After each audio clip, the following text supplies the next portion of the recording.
नमस्कार दोस्तों, स्वागत है आपका हमारे एक और नए वीडियो में। तो आज का जो हमारा टॉपिक है वह है भारतीय अर्थव्यवस्था, जिससे हम 30 महत्वपूर्ण प्रश्नों को देखेंगे जो आपके आगे आने वाली परीक्षाओं में बहुत ही सहायक होंगे। तो देखते हैं, पहला प्रश्न दिया गया है, भारतीय अर्थव्यवस्था कैसी है।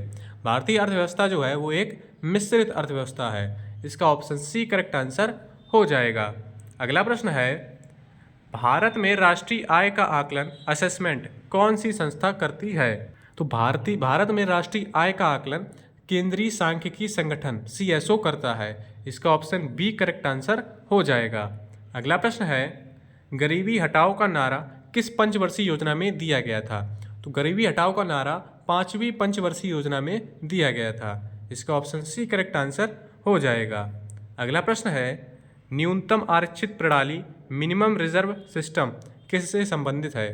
तो इसका ऑप्शन सी नोट जारी करने की प्रणाली आपका करेक्ट आंसर हो जाएगा।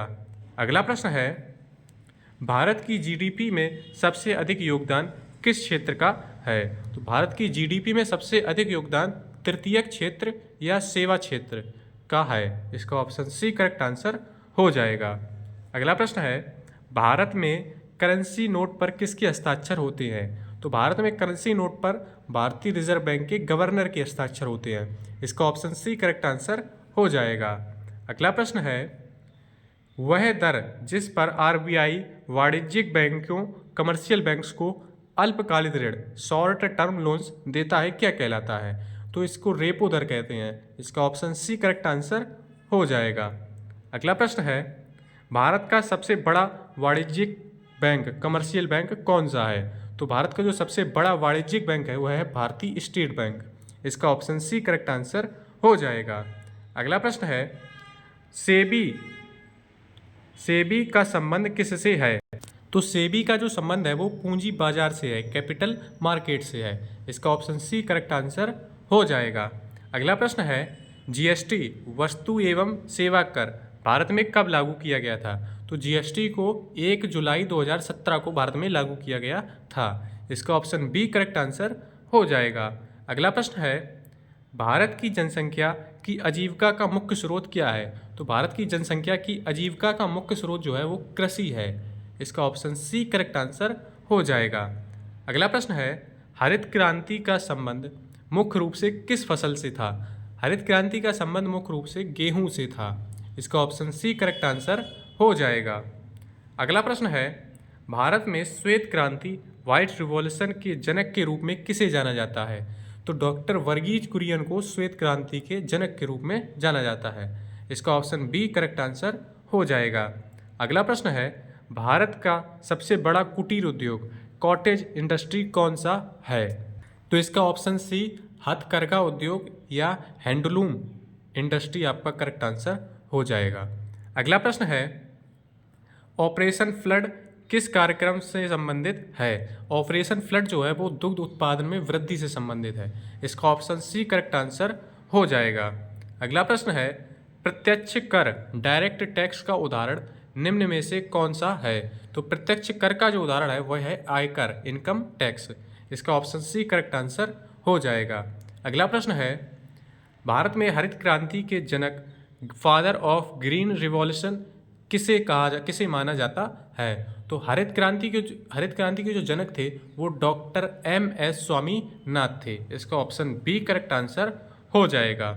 अगला प्रश्न है, सकल घरेलू उत्पाद जीडीपी की गणना के लिए वर्तमान में आधार वर्ष क्या है। तो वर्तमान में जीडीपी का आधार वर्ष जो है वो 2011-12 है। इसका ऑप्शन सी करेक्ट आंसर हो जाएगा। अगला प्रश्न है, भारतीय अर्थव्यवस्था में सेवा क्षेत्र सर्विस सेक्टर को किस क्षेत्र के अंतर्गत रखा गया है। तो इसका ऑप्शन सी तृतीयक क्षेत्र आपका करेक्ट आंसर हो जाएगा। अगला प्रश्न है, निम्नलिखित में से कौन सा कार्य प्राथमिक क्षेत्र के अंतर्गत आता है। तो मत्स्यन जो है फिशिंग वो आपका प्राथमिक क्षेत्र के अंतर्गत आता है। इसका ऑप्शन सी करेक्ट आंसर हो जाएगा। अगला प्रश्न है, भारत में नोट जारी करने का कार्य कौन करता है। तो भारत में नोट जारी करने का जो कार्य है वो भारतीय रिजर्व बैंक करता है, आरबीआई करता है। इसका ऑप्शन बी करेक्ट आंसर हो जाएगा। अगला प्रश्न है, भारत में ₹1 के नोट पर किसके हस्ताक्षर होते हैं। तो ₹1 के नोट पर वित्त सचिव या भारत सरकार के हस्ताक्षर होते हैं। इसका ऑप्शन बी करेक्ट आंसर हो जाएगा। अगला प्रश्न है, भारत सरकार के बजट में सबसे बड़ा राजस्व प्राप्ति का स्रोत क्या है? तो जीएसटी जो है वो भारत सरकार के बजट में सबसे बड़ा राजस्व प्राप्ति का स्रोत है। इसका ऑप्शन सी करेक्ट आंसर हो जाएगा। अगला प्रश्न है, गोल्डन क्रांति गोल्डन रिवॉल्यूशन का संबंध किस क्षेत्र से है? तो गोल्डन क्रांति का जो संबंध है वो बागवानी और शहद हॉर्टिकल्चर एंड हनी से है। इसका ऑप्शन सी करेक्ट आंसर हो जाएगा। अगला प्रश्न है, क्षेत्रीय ग्रामीण बैंक RRBS की स्थापना किस वर्ष हुई थी? तो इसका ऑप्शन बी जो है 1975 में हुई थी। आपका करेक्ट आंसर हो जाएगा। अगला प्रश्न है, विश्व व्यापार संगठन WTO का मुख्यालय कहाँ स्थित है? तो विश्व व्यापार संगठन का जो मुख्यालय है वो जिनेवा में स्थित है। इसका ऑप्शन बी करेक्ट आंसर हो जाएगा। अगला प्रश्न है, भारतीय जीवन बीमा निगम LIC की स्थापना कब हुई थी? तो भारतीय जीवन बीमा निगम की स्थापना वर्ष 1956 में हुई थी। इसका ऑप्शन बी करेक्ट आंसर हो जाएगा। अगला प्रश्न है, किस पंचवर्षीय योजना में भारी उद्योगों हैवी इंडस्ट्रीज पर अधिक जोर दिया गया था? तो इसका ऑप्शन बी द्वितीय पंचवर्षीय योजना, जिसे महालनोबिस मॉडल भी कहा जाता है। आपका करेक्ट आंसर हो जाएगा। अगला प्रश्न है, निम्नलिखित में से कौन सा अप्रत्यक्ष कर नहीं है? तो निगम कर जो है वो आपका अप्रत्यक्ष कर नहीं है। इसका ऑप्शन ए करेक्ट आंसर हो जाएगा। अंतिम प्रश्न है, भारत में वैश्वीकरण ग्लोबलाइजेशन से क्या तात्पर्य है? तो वैश्वीकरण का अर्थ होता है अपनी अर्थव्यवस्था को विश्व अर्थव्यवस्था के साथ जोड़ना। इसका ऑप्शन सी करेक्ट आंसर हो जाएगा। तो ये थे हमारे भारतीय अर्थव्यवस्था से जुड़े हुए 30 महत्वपूर्ण प्रश्न। वीडियो अच्छा लगा हो तो लाइक करें और चैनल को सब्सक्राइब करें। जय हिंद।